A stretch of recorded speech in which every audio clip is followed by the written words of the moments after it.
let's say that a family has a dysfunctional pattern where they've noticed, you know what, every generation does this exact same thing. Or perhaps there's even addictions. I've even heard where people who are alcoholics might have spirits hanging around them who were alcoholics in their physical lifetimes, and they get their fix by standing over this person who's now drinking too much. Do you see a lot of that kind of thing?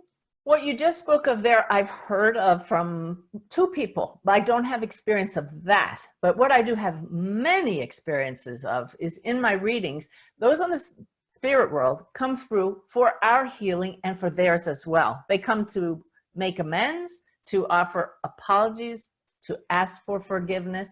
So I see many things in symbols. And when I see that, I was an alcoholic.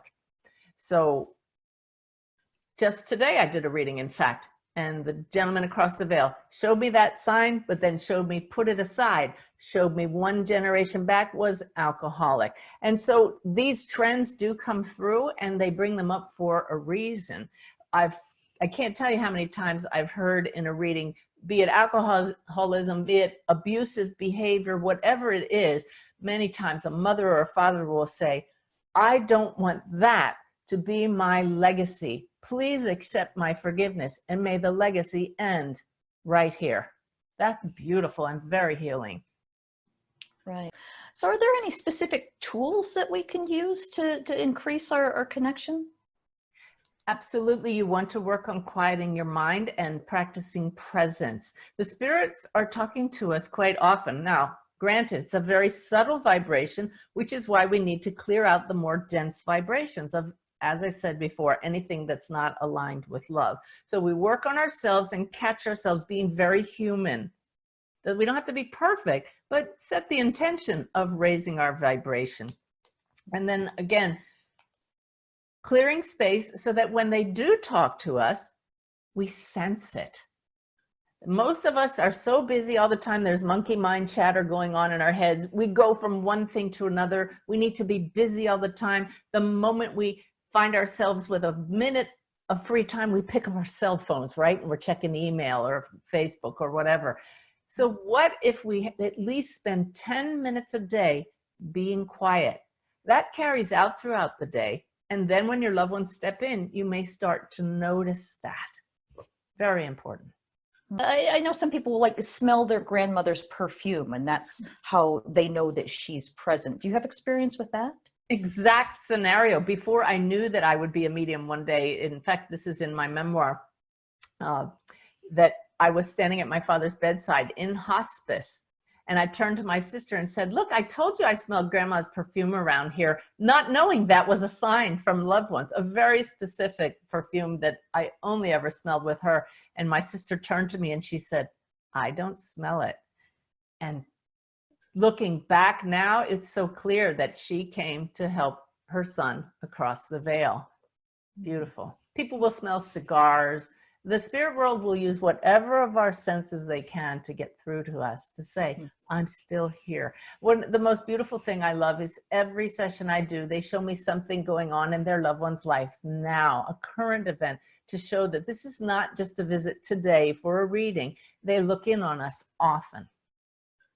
We've sort of talked about what connecting with them can do for those of us who are in the physical world, but how about working backwards through time? If we connect with them, how does the ripple effect work running backwards through the generations? They've shown me that it's like a 12-step program that those across the veil need to make amends for their own soul's growth. They've shown me they're not being judged by anyone across the veil other than themselves, and that the life review is very real, that any of us, when we pass, see the effects, feel the effects of all of our choices, all of our actions, which should get everybody's attention.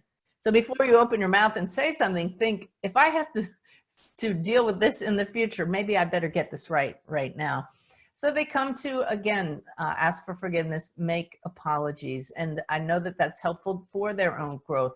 We do grow at our own rate across the veil, just as we do here. We don't suddenly sprout angel rings just because we're in the spirit world. It's all about the evolution of the soul.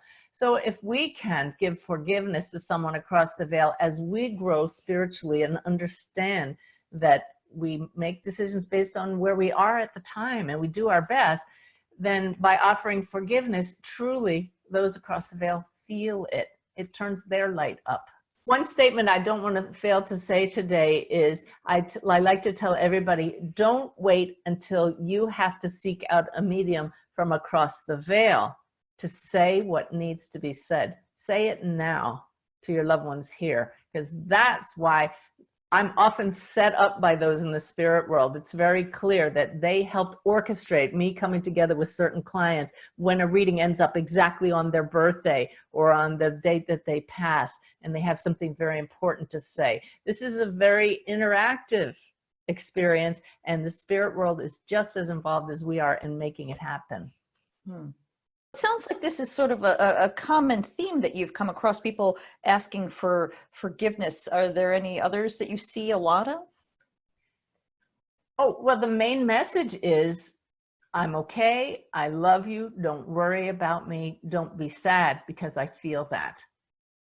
This is the key to evidential mediumship. It's not all about the evidence. There's a reason those spirits want to talk to you now. They have messages to deliver.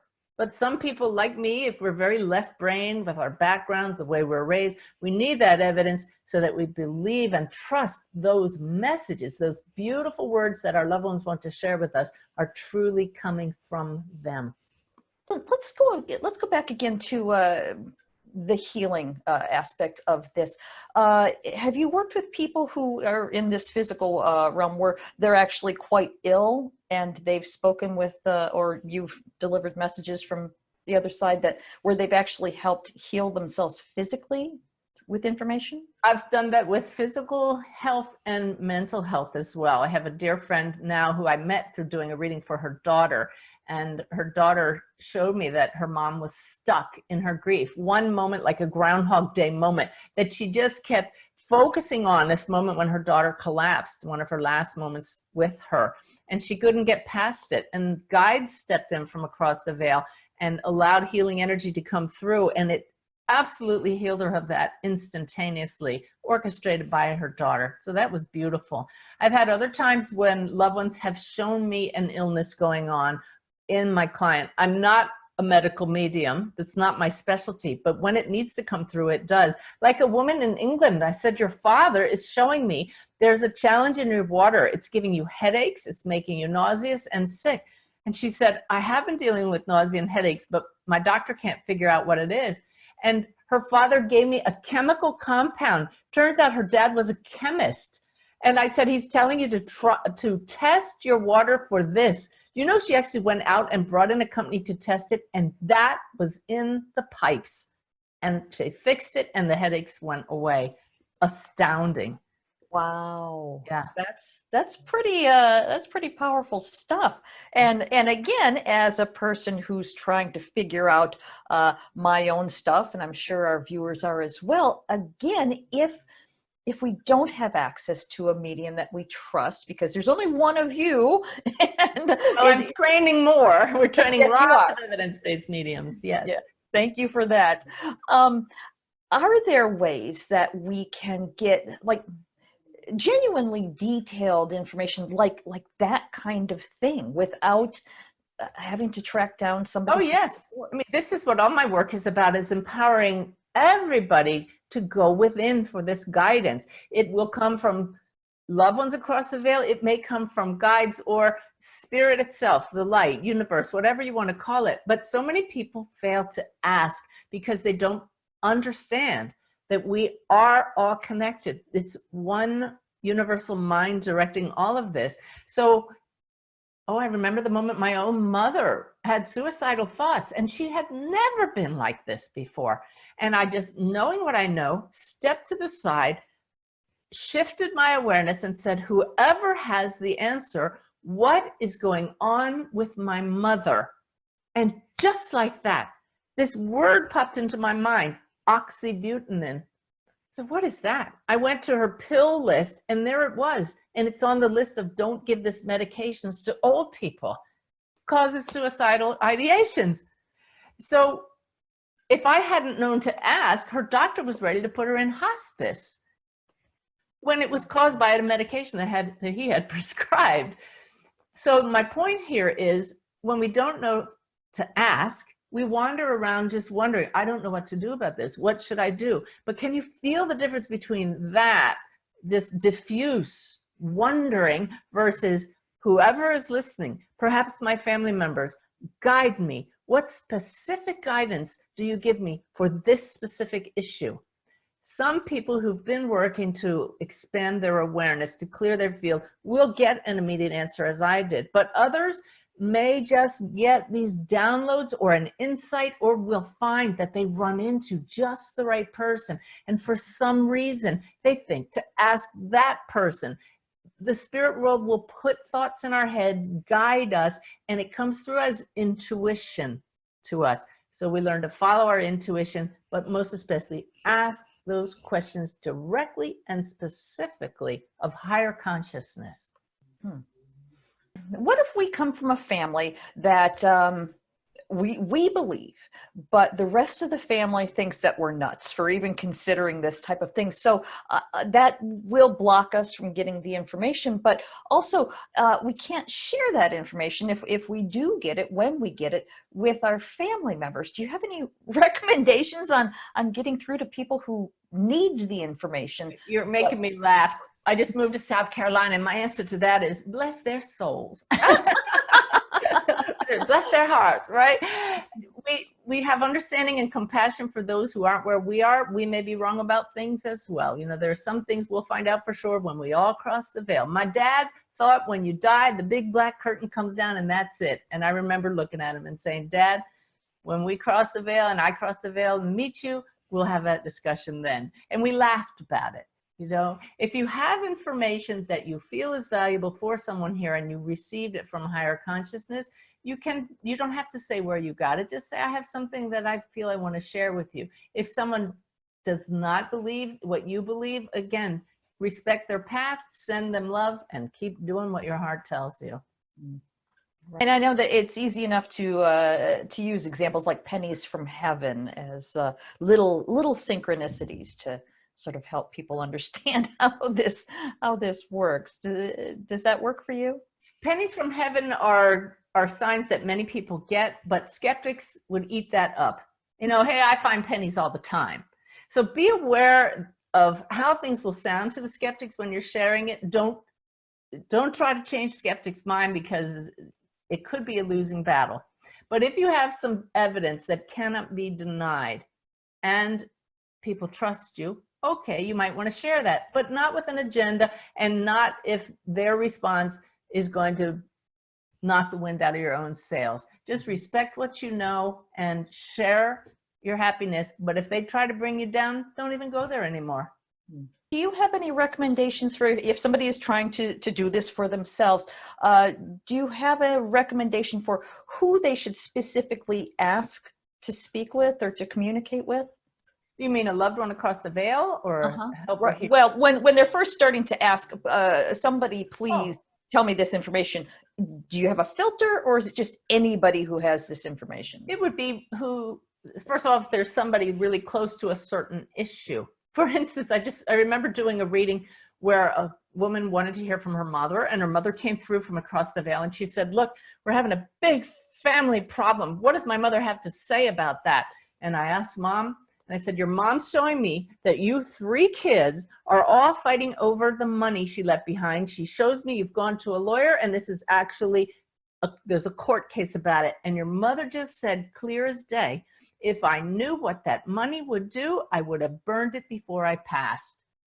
Whoa. And spot on what was going on with the family, because Mom knows. So when we realize that our loved ones really have our best interests, hopefully we behave a little bit more lovingly with each other. But who you ask is the one who is closest to whatever the issue, or the one with whom you have the biggest heart connection, because love is what creates the best connection. So clear out, like I said, anything that's less than loving in yourself. Turn up your heart light, as E.T. said, and ask the question. Thanks for listening. Check out Castle Gate, a novel based on my own ancestral healing journey, at lisabonnice.com. In 1921, 4 men set off from Scotland to the United States. Will Garrock, his brother Pete, his son Willie, and his nephew Thomas, all coal miners. They left behind the miners' rows and the nationwide mining strike with its soup kitchens. Their destination was Castlegate, Utah, where they had kin to welcome them before sending for their wives and children. They prospered in America, working in one of the finest mines in Utah.